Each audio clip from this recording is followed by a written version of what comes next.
Olá, eu sou Leonardo Cabral e este é o canal Sob Controle. Sistemas de controle estão em todo lugar.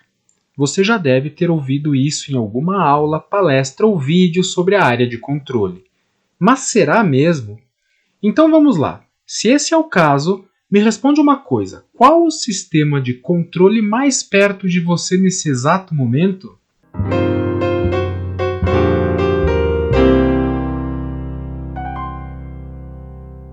Antes de procurarmos o sistema de controle mais perto de você, nós vamos explicar o que é um sistema de controle.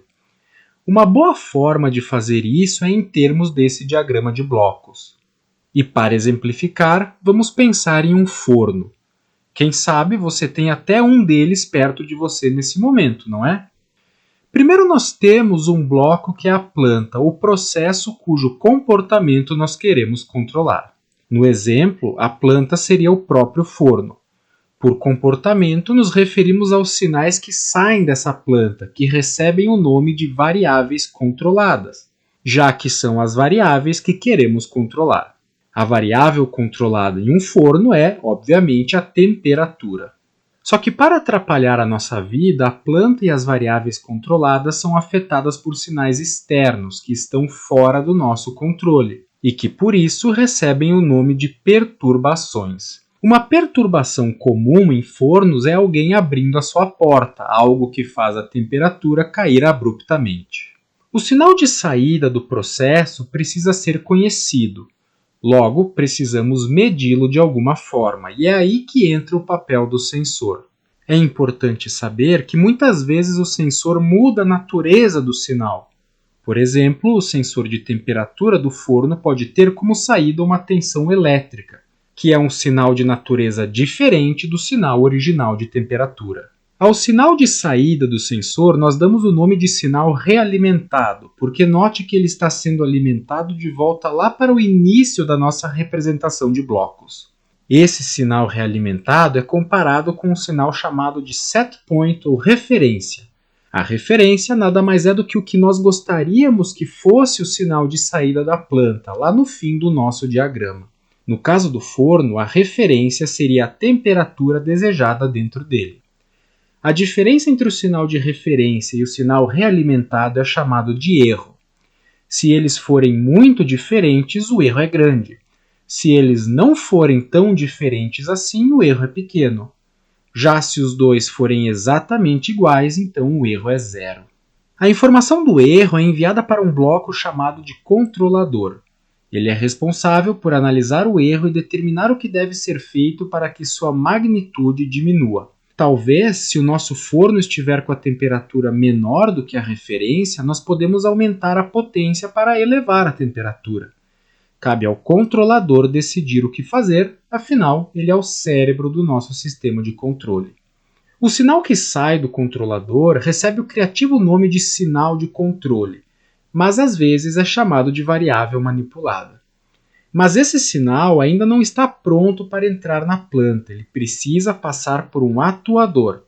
O atuador, nosso último bloco, é aquilo que tem capacidade de influenciar de fato no comportamento da planta. No exemplo do forno, se ele for elétrico, os atuadores podem ser grandes resistores para realizar o aquecimento. Agora que você sabe no que consiste um sistema de controle, vamos voltar para a pergunta inicial.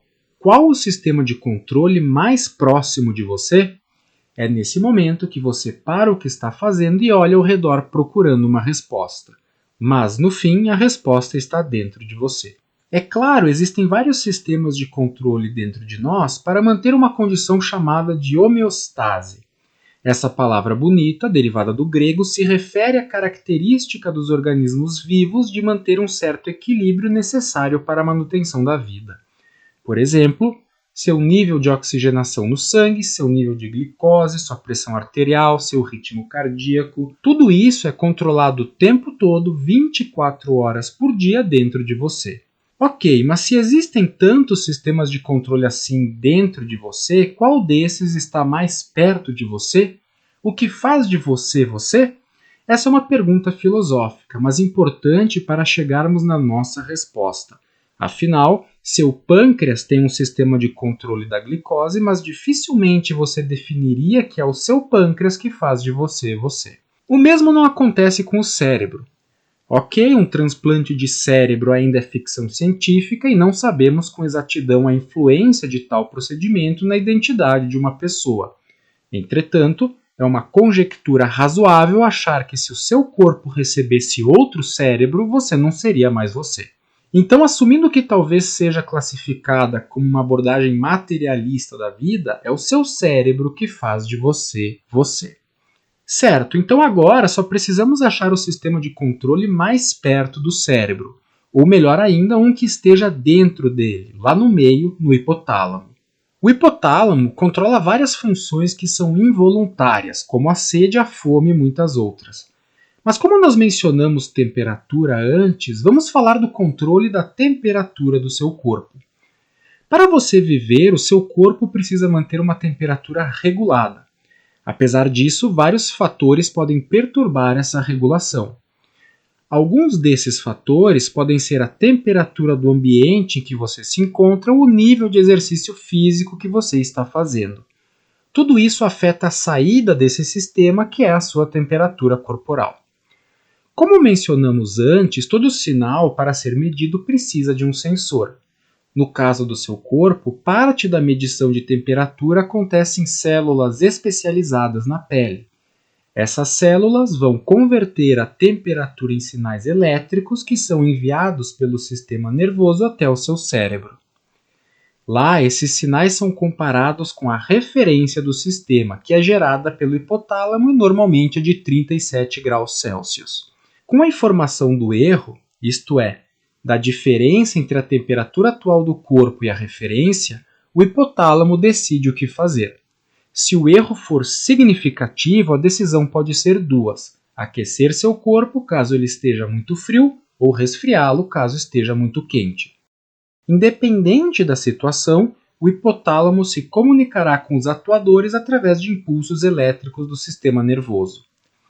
Se estivermos muito frios, há várias formas pelas quais nosso corpo pode aumentar sua temperatura. Uma delas é tremer de frio. Esses movimentos ocorrem em uma tentativa de gerar mais calor, como se estivéssemos fazendo um exercício involuntário. Outra forma é a contração de vasos sanguíneos capilares próximos à pele. O sangue, ao viajar por todo o corpo, absorve e distribui o calor. Quando esses vasos se contraem, eles diminuem sua área superficial e também acabam ficando mais longe da pele, o que diminui a perda de calor do sangue para o ambiente. Uma terceira forma de aumentar nossa temperatura é arrepiar nossos pelos. Isso é uma tentativa do corpo de aprisionar o ar próximo da pele e evitar que ele vá embora levando nosso calor junto. Por outro lado, se estivéssemos muito quentes, nosso corpo também teria o que fazer. Primeiro, suamos. Isso melhora nossa condição, pois o suor, ao evaporar, consome parte de nossa energia térmica no processo. Isso faz com que a temperatura da superfície da pele diminua e é um processo mais eficaz se o ambiente em que estivermos for pouco úmido. Outra forma de diminuir nossa temperatura é a vasodilatação. Agora, nossos vasos sanguíneos capilares próximos da pele se dilatam, aumentando sua área de superfície e se aproximando da pele. Com isso, a troca de calor entre a parte interna do corpo e o ambiente externo fica facilitada, diminuindo nossa temperatura. É por isso que você nota que as pessoas ficam mais coradas em dias quentes. Então respondemos a nossa pergunta. Conta para mim nos comentários, você havia lembrado que dentro de você existem vários sistemas de controle e ainda por cima operados por redes neurais? Que leis de controle será que esses sistemas usam? Será que nossa vida depende de um P&D? Por hoje era isso, não esqueça de curtir o vídeo e se inscrever no canal. Além disso, esse vídeo é um oferecimento dos apoiadores do canal. Se você quiser saber mais sobre como se tornar um apoiador, confere a descrição desse vídeo.